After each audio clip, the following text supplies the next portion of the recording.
Viewer काली आंधी शुरू थी चुकी है तेरा हादी खान दे अंदर, लेकिन तुसा मेरी वीडियो किथों कहनी है ना दे पाओ मैं कमेंट्स करके दसे सो। ये डिठे वे सारी काली आंधी है, डिठे वे ये काली आंधी केरे केरे शहर जी टाइम है ये भी तुसा कमेंट्स करके नहीं लाजमी दसे सो। लेकिन एक जोरदार जिवें तूफान नहीं आंदा इवें होंदे आंधी इतना है मेरे अखी नहीं खुलने, अखी खुले ना सारी धूड़ मिट्टी वेंदी है। ये तुसा ना के देख सकते हो और को आंधी इतना है नजर बिल्कुल कशे नहीं आंदी। अल्लाह ताला रहम करे, अल्लाह पाक माफ करे।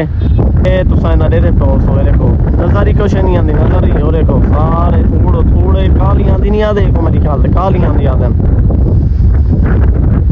अल्लाह पाक रहम करे। काली आंधी जोर दी है क्योंकि ना धूड़ मिट्टी बहुत ना ज्यादा है इंदे च। ते मैं हुणे एक फेसबुक पे मैं ना पोस्ट मैं ना पढ़दा पे मैं आज 2 घंटे पहले ना कहता हूँ से ये सदर दी ने च, लेकिन हुण ही टाइम ना डेरा हादी खान च बहुत जोर दी है, बहुत जोर दी। ओए ओए ओए ओए ओए देखो इतनी सारी ओए ओए आंधी इतना है बंदा अखी भी नहीं खोल सकता, अखी भी।